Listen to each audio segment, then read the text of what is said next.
क्या आपको पता है कि एक ऐसा सिस्टम है जो पूरी दुनिया को कंट्रोल कर रहा है? ये वो सिस्टम है जो कि तेल की कीमतें, इन्फ्लेशन, गवर्नमेंट पॉलिसी और यहाँ तक कि ग्लोबल वॉर्स को अफेक्ट करता है। और हम खाली यहाँ बैंकिंग सिस्टम की बात नहीं कर रहे, ना ही स्टॉक मार्केट की बात कर रहे हैं, but it is something much deeper. For more than 50 years एक ऐसा सिस्टम है जिसने अमेरिका को ग्लोबल इकोनॉमी के सेंटर में रखा हुआ है।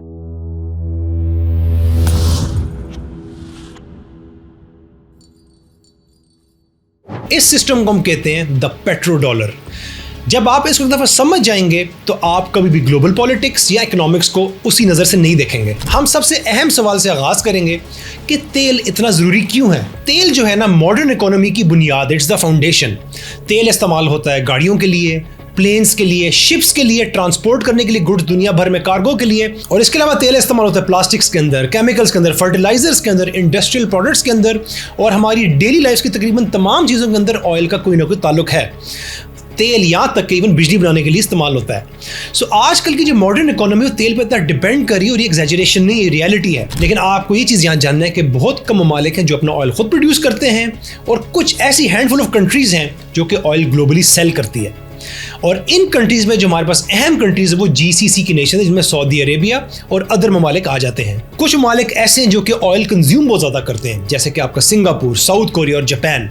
वो बहुत कम बनाते हैं लेकिन कंजम्पशन ऑयल की बहुत ज़्यादा है। इससे क्या होता है कि ग्लोबल ऑयल मार्केट में डिमांड क्रिएट होती है। और यहाँ पर हमारा सवाल आता है कि US डॉलर जो है वो इस ग्लोबल मार्केट को कैसे डोमिनेट करने लगा, जो कि ऑयल मार्केट है। इसको जानने के लिए हमें थोड़ा पीछे जाना होगा वर्ल्ड वॉर 2 के एरा के अंदर। वर्ल्ड वॉर 2 के एंड के अंदर हमने देखा कि बहुत सी कंट्रीज डेवस्टेट होगी, तबाह होगी। यूरोप तबाह हो गया था, एशिया शैटर हो गया था, और दुनिया की तमाम इकोनॉमीज रूइंस के अंदर आ गई थी। लेकिन अमेरिका की, यूनाइटेड स्टेट्स की ना एक बड़ी डिफरेंट पोजीशन थी इस पूरी जंग में। एक तो ये कि जियोग्राफिकली बहुत दूर था जंग से, दूसरा इसकी जो इकोनॉमी थी वो स्टिल फंक्शन कर रही थी।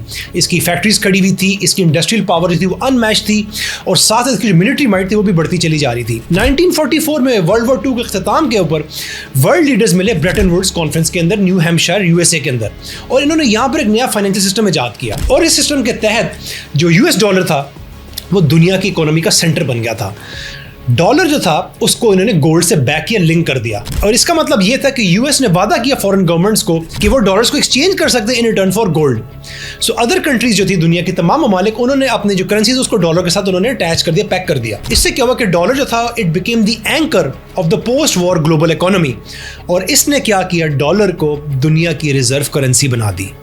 लेकिन 1971 में कुछ ही सालों के बाद ये सब कुछ चेंज हो गया। अमेरिका के प्रेसिडेंट रिचर्ड निक्सन ने डॉलर की कन्वर्टेबिलिटी टू गोल्ड को खत्म कर दिया। This was part of the Nixon shock, जो कि निक्सन की इकोनॉमिक पॉलिसीज थी। ये तारीख का एक ह्यूज मोमेंट था in economics and in history. और इस पॉइंट के बाद दुनिया की तमाम करेंसीज जो हैं वो गोल्ड बैक सिस्टम्स के ऊपर नहीं चल रही थी। अब जो तमाम करेंसीज है वो फिएट करेंसी कहलाती है, फिएट सिस्टम्स कहलाती हैं। इसका मतलब ये कि जो पैसा है ये किसी फिजिकल कमोडिटी के थ्रू बैक नहीं किया गया जैसे कि गोल्ड या सिल्वर, लेकिन जो पैसे की वैल्यू है एक्चुअली ये आती है ट्रस्ट से, गवर्नमेंट की बैकिंग से और इकोनॉमिक स्ट्रेंथ से। 1971 के बाद एक बहुत बड़ा सवाल उठा कि if the dollar is no longer backed by gold, why should the world trust it. और यहां पर आती है तेल की कहानी। 1973 में दुनिया में ऑयल क्राइसिस आया, जिसको हम ओपेक ऑयल क्राइसिस कहते हैं।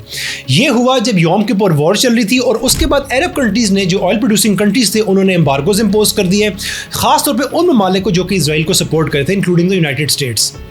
इसका रिजल्ट क्या था कि ऑयल प्राइसेस स्काई रॉकेट होगी, 4 टाइम्स बढ़ गई थी, और इसने ट्रिगर किया global fuel shortages, inflation, economic panic, और सिवियर प्रेशर आ गया वेस्टर्न इकोनॉमीज के ऊपर। ये सब के लिए एक वेकअप कॉल थी। अमेरिका ने इस दौरान बड़ी एक अहम चीज़ रियलाइज़ की। उसने सोचा और किया कि जो तेल का इन्फ्लुएंस है ये पूरी दुनिया की इकोनॉमी को इन्फ्लुएंस और कंट्रोल करता है। सो इस दौरान US ने एक स्ट्रेटेजिक एग्रीमेंट किया with Saudi Arabia, one of the biggest oil producers. Deal simple थी लेकिन बड़ी ही पावरफुल। डील ये थी कि सऊदी अरेबिया अपना तेल बेचेगा US डॉलर्स के अंदर सब लोगों को जो इससे सऊदी अरब से तेल लेना है, और इन रिटर्न अमेरिका सऊदी अरब को मिलिट्री प्रोटेक्शन देगा, सिक्योरिटी गारंटीज देगा और पॉलिटिकल सपोर्ट देगा। और क्योंकि सऊदी अरेबिया एक बहुत डोमिनेंट ऑयल प्रोड्यूसर है, तो major countries from the GCC and OPEC gradually followed the same model. और इसके साथ साथ एक नया सिस्टम पैदा हो गया जिसको हम कहते हैं पेट्रो डॉलर सिस्टम। आसान अल्फाज में पेट्रो डॉलर का मतलब है कि दुनिया का तमाम तेल अमेरिकन डॉलर्स में खरीदा जाता है। इसका मतलब यह कि अगर जापान को, सिंगापुर को, पाकिस्तान को, इंडिया को तेल चाहिए किसी भी मेजर प्रोड्यूसर से, तो उसको डॉलर्स चाहिए इस चीज के लिए। और यह बात हर चीज को बदल देती है क्योंकि हर मुल्क को तेल चाहिए और तेल जो है वो डॉलर से बिकता है और हर मुल्क को डॉलर चाहिए खरीदने के लिए। सो इसकी वजह से दुनिया भर में एक ग्लोबल कांस्टेंट डिमांड है यूएस डॉलर्स की, और यहां पर इस सिस्टम की जो है ना पावर वो शुरू होती है। ये जो पेट्रो डॉलर है ना, ये दुनिया में खाली यूएस डॉलर्स की डिमांड नहीं सर्ज करता बढ़ाता, ये यूएस की इकोनॉमी, उसकी ग्लोबल पावर को भी बरकरार रखता है डिस्पाइट द फैक्ट कि अमेरिका इस टाइम $39 ट्रिलियन के डेट के अंदर है, कर्जे के अंदर है। अब इसको ब्रेक डाउन करते हैं कि पेट्रो डॉलर के क्या फायदे अमेरिका को। देखिए, फर्स्ट ऑफ ऑल मैंने बताया कि यूएस डॉलर की डिमांड हमेशा हाई रहेगी क्योंकि दुनिया को डॉलर्स चाहिए ऑयल लेने के लिए, और in return they need to hold dollar reserves. इसका मतलब है कि दुनिया भर के सेंट्रल बैंक्स ने उन्होंने अपने रिजर्व्स में डॉलर्स बहुत ज़्यादा डिपॉजिट किए हैं और इसके साथ साथ डॉलर स्ट्रॉन्ग रहता है। दूसरी चीज़ ये है कि अमेरिका को बोरोइंग आसान हो जाती है क्योंकि पूरी दुनिया को डॉलर्स चाहिए और यूएस के एसेट्स चाहिए, तो यूएस गवर्नमेंट पैसा बहुत ही सस्ते में लोअर इंटरेस्ट रेट्स पर बोरो कर सकती है, और ये वॉशिंगटन को यानी कि अमेरिका को ह्यूज फाइनेंशियल एडवांटेज देते हैं जिसको हम कहते हैं एक्सॉर्बिटेंट प्रिविलेज। आसान अल्फाज में, America can spend more, borrow more, borrow cheaply and run bigger deficits without facing any external pressure from other countries। तीसरी चीज ये है कि ये पेट्रो डॉलर अमेरिका को सैंक्शन पावर देती है, और ये बहुत इंपॉर्टेंट चीज है क्योंकि दुनिया का ग्लोबल ट्रेड जो है ना वो भी डॉलर्स के अंदर होता है, यूएस बैंक्स उसके अंदर इन्वॉल्व होते हैं और स्विफ्ट इन्वॉल्व होता है और US linked financial systems involve होते हैं। तो यूएस इस पूरे सिस्टम को as a weapon, as a हथियार यूज करता है, और इसी वजह से अमेरिका के सैंक्शंस इतने पावरफुल हैं ग्लोबली। वो खाली ट्रेड को नहीं ब्लॉक करते, वो आपका बैंकिंग एक्सेस, आपकी इंटरनेशनल पेमेंट्स, रिजर्व्स, शिपिंग और एबिलिटी फॉर अदर कंट्रीज के ग्लोबल इकोनॉमी पार्टिसिपेट करें, हर चीज को वो ब्लॉक कर देते हैं। और चौथी चीज ये कि it keeps America at the centre and heart of the global economy, जिसके अंदर एक चीज है उसको हम कहते हैं पेट्रो डॉलर रिसाइकलिंग। जब oil producing countries dollars receive करते हैं तो वो सारा कुछ अपने सेंट्रल बैंक्स में डिपॉजिट नहीं करते, उस पूरे स्टैश को, स्टैक को, वो उस पाइल ऑफ कैश को इन्वेस्ट और री इन्वेस्ट करते हैं back into the US economy. इसको हम कहते हैं petro dollar recycling. For example, any oil producing country जिसके पास डॉलर्स आते हैं वो यूएस इकोनॉमी के अंदर गवर्नमेंट बॉन्ड्स खरीदती है, यूएस के, अमेरिकन कंपनीज के अंदर स्टॉक्स खरीदती है, अमेरिका के अंदर रियल एस्टेट खरीदती है, और अमेरिका के अंदर बाकी फाइनेंशियल एसेट्स को भी वो खरीदते हैं। सो कुछ लोग जो है ना इस पूरे सिस्टम को, इस पूरे लूप को एक पॉन्जी स्कीम भी कहते हैं कि कंट्रीज जो है वो डॉलर्स में तेल खरीदती हैं, ऑयल प्रोड्यूसर्स जो वो डॉलर्स में अर्न करते हैं, और ऑयल प्रोड्यूसर्स वही डॉलर्स जो कमाते हैं वो अमेरिका के अंदर वापस इन्वेस्ट करते हैं। सो इससे डॉलर स्ट्रॉन्ग रहता है और इसीलिए सिस्टम बहुत पावरफुल है। ये खाली डॉलर्स की डिमांड नहीं क्रिएट करता बल्कि उन्हीं डॉलर्स को लेकर वापस अमेरिका की इकोनॉमी के अंदर इंजेक्ट किया जाता है, और इसकी वजह से अमेरिकन डॉलर की एक वैल्यू होती है और ये यूएस की डोमिनेंस को रीइंफोर्स करता है। एक और जो पर्सपेक्टिव वो ये कि क्या आज पेट्रो डॉलर कोई खतरा है, इज इट अंडर थ्रेट, क्या ये सिस्टम हमेशा के लिए चलता रहेगा? देखिए, रिसेंट ईयर्स में ना काफी कंट्रीज ने अपनी यूएस डॉलर पर डिपेंडेंसी खत्म करने की कोशिश की है, कम करने की कोशिश की है।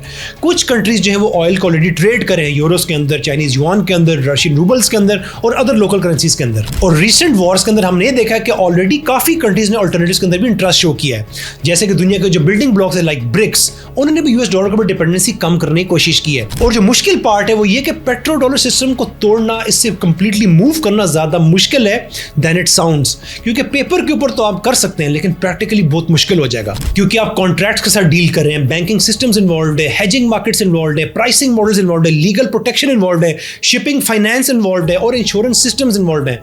इन शॉर्ट, आप खाली पेमेंट सिस्टम नहीं चेंज कर रहे, आप पूरा ग्लोबल सिस्टम को रीवायर कर रहे हैं और इसमें टाइम लगेगा। एक और जो चीज है जो आपने जाननी है वो ये कि अभी भी हॉस्टाइल कंट्रीज जो अमेरिका से इनके ताल्लुकात इतने अच्छे नहीं है, जैसे कि चाइना और रशिया, वो क्यों यूएस डॉलर को अपोज करते हैं और अभी भी क्यों डॉलर यूज कर रहे हैं? इसका देखिए आंसर सिंपल है, क्योंकि जो यूएस डॉलर है ना, ये दुनिया का सबसे एफिशिएंट सिस्टम है इस टाइम जो हमारे पास अवेलेबल है। यूएस डॉलर ऑफर करता है high liquidity, any time it can be cashable anywhere, deep financial markets के अंदर इन्वॉल्व है, इसके स्ट्रॉन्ग रिटर्न्स है, डीप लीगल इंफ्रास्ट्रक्चर है इसका, और एक ऑलरेडी ग्लोबल नेटवर्क है जो ऑपरेट कर रहा है यूएस डॉलर के ऊपर। इसकी मिसाल ऐसे कि ऑलरेडी आप एक चीज यूज करें, कोई भी प्रोडक्ट सर्विस है और अल्टरनेटिव आ गया अचानक से, उस अल्टरनेटिव में मूव करना इतना आसान नहीं होगा।